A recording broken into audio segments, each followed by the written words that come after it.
in addition to work and raising the girls, you had an amazing track record of volunteerism in our city, making a massive difference, winning tons of awards.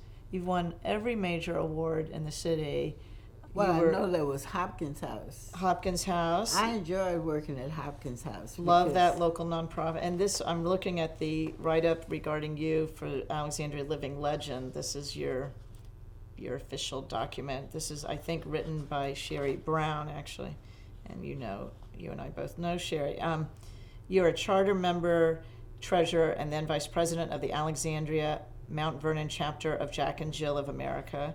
You remained an active member from 1965 to 1985, 20 years, until your second daughter graduated from T.C. Williams High School. In addition, in the 1960s, as Alexandria was learning to deal with the demands of desegregation, you became a positive agent of change, serving on the boards of the Human Relations Council for 2 years, 1965 to 1967, where you worked with the Episcopal Theological Seminarians to develop a tutoring program, and with the League of Women Voters, you served from 1965 to 1981 to plan legislative forums to inform voters on candidate issues. Activist, your interests then led you to serve on the boards of directors of the Alexandria Community Health Center, 1975 to 1979, where you were chair. You were also on the board of directors at the Alexandria Community Y, where you were the Heather chairperson. Now that really is the predecessor of the Campagna Center. You were a longtime active person with, so I must ask you about Mrs. Campagna, Elizabeth Ann Campagna. Clearly you must have been in working shoulder to shoulder with her. She came after me. Okay. I don't remember the director's name when I was there, but I believe she came after me. I'm not totally sure, although I knew her You knew quite her. well. Yeah. Well, tell me what your memory, if you could just share with us about her. She was quite animated. And a very, very lovely lady who was very smart and compassionate. She was nice. I really liked her. I think she's really missed. And one of the things that she did that was right next door to me, she was friends with my next door neighbor who had a driver's license but wouldn't use it. And after her husband died, she had to get around. So Elizabeth Ann used to come out every morning and drive behind her to work to give her confidence. I thought that was really outstanding. You know, that's just a small thing to do, but how many people would take the time to go behind somebody just to make sure they're comfortable doing something like that? Amazing. Mm-hmm. Amazing. And you, in 1977, just to finish this out, you also joined the Alexandria United Way Board, and until 1983 served there on their membership and allocation panels. And yeah, you raised the money, we spent it for you. Well, you donated it to good causes, right? Yeah, right? That's what membership and allocations did. Okay, so you're good at helping people how to donate funds. That was where I really, really learned how to interpret a budget, you know, because an organization would tell us their budget and how they plan to use it, and volunteering teaches you a lot of things. So I enjoy volunteering. I've slowed down. The last thing that I was in was Project Discovery, and I just got out of that. Well, that's 20 very years important. on the board, that's too long to be on anyone's board. But Well, it's I was time just to going to go. I was just going to ask you about Project Discovery because I am familiar with the good that that organization does, and you made a tremendous difference in the lives of countless children and helping them go to college and have that boost of confidence, but also financially getting those scholarships. You've been extremely generous through many years. I can't even imagine how many children's lives you've touched either on your own or through Project Discovery or all these other roles with the volunteer bureau here. And but Project Discovery was probably one of your biggest, longest term commitments, right? It was.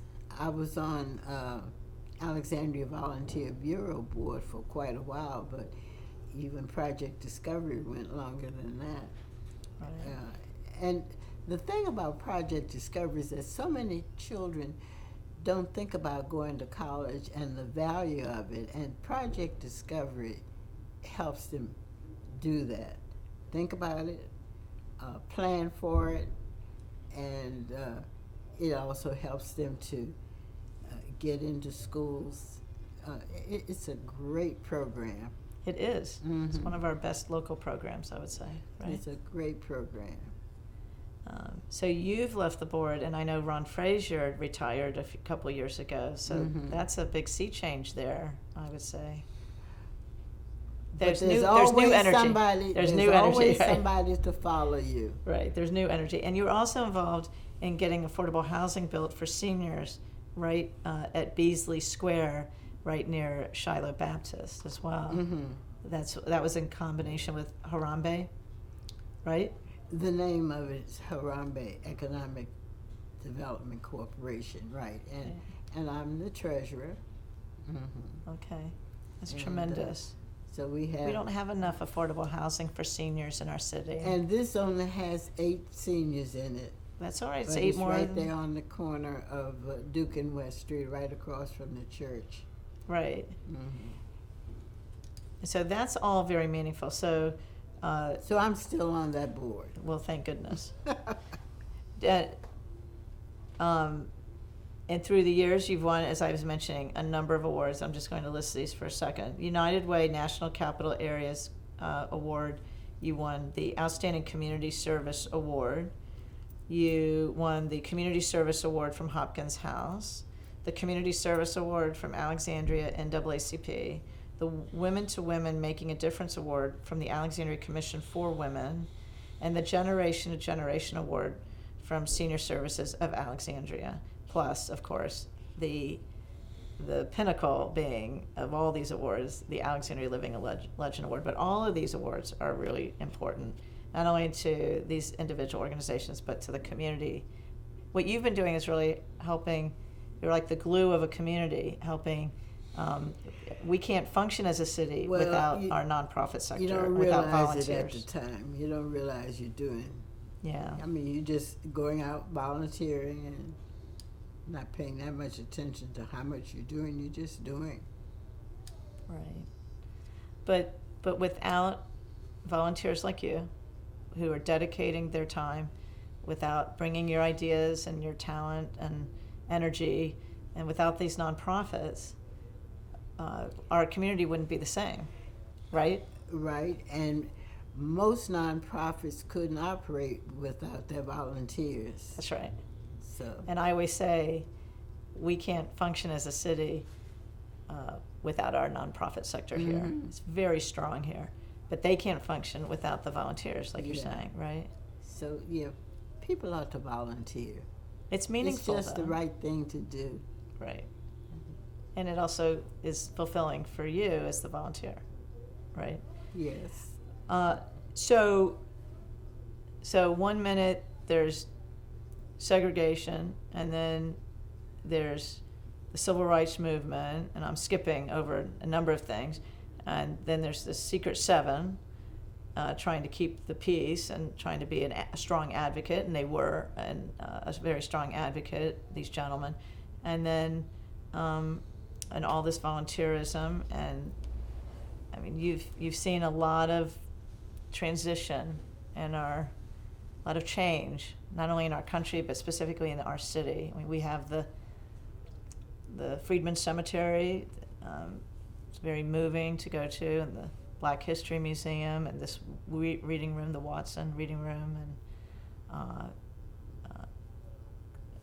there are other things in our city that demonstrate a commitment to inclusiveness now. Mm-hmm. Our city statement on inclusiveness, which happened during my term as mayor, and obviously Yeah. I drafted it, but we voted for it unanimously, and it's something I'm very proud of that came out of my term, because we need people to know that as we've had a rise of anti-Semitism and hatred, just pure hate in our country, and racism that we haven't seen in a long time. You were a good, effective mayor. Oh, thank you. Thank you. Thank You you, were. Lillian. Thank you. That means a lot. I realized that many times it was a 6-1 vote. We're not here That's sort of like the government is now, isn't it?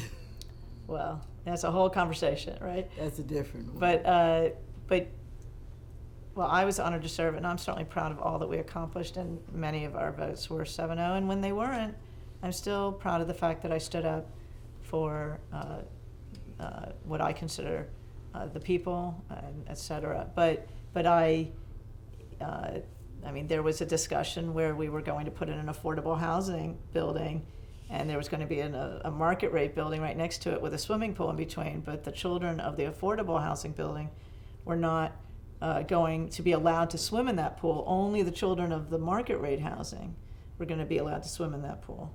So that was right in the open space between the two proposed buildings, and we were about to vote on it, and Councilman John Taylor Chapman and I objected to this pool. It was sort of like the pour door that was noted in New York City, and it's just completely against everything that I believe in, and they wouldn't budge, so I had to vote against that. I wasn't voting against the affordable housing building, which is what I was accused of, but I certainly was voting against the idea that children of this building, whose parents happen to be low income, cannot swim in the pool with the children of this building whose parents make more income. It just is completely unfair and undermines everything that we stand for in our city and in the country. And so I'm proud of that vote, and Councilman Chapman and I, voted, so that was 5-2. And these are the kinds of things that you have to, that's why you're there. You're elected for your judgment. Mm-hmm. And in the end, they did not build the pool because we objected. But, so you have to stand up like Dr. King would want, right? Yeah, that's one of those things that I call nice nasty. That's right. It's nice on the outside because you're building affordable housing. You're being nasty because you have a separation here based on income. That's not nice. Right. It wasn't nice. And anyway, it got stopped. But it wouldn't have been stopped if we hadn't made such a fuss. Well, I want to thank you so much, Lillian. So Lillian Stanton Patterson, an amazing Alexandria living legend, and you are still working, and you're still involved in our community on boards and civic associations, and you're involved in all kinds of things. Plus, of course, your wonderful family and your new great-grandson and the grandsons as well, and your daughters. What a blessing you've been to our community. So thank you for all that you've done for our community and are still doing. So keep going with that, and I love that.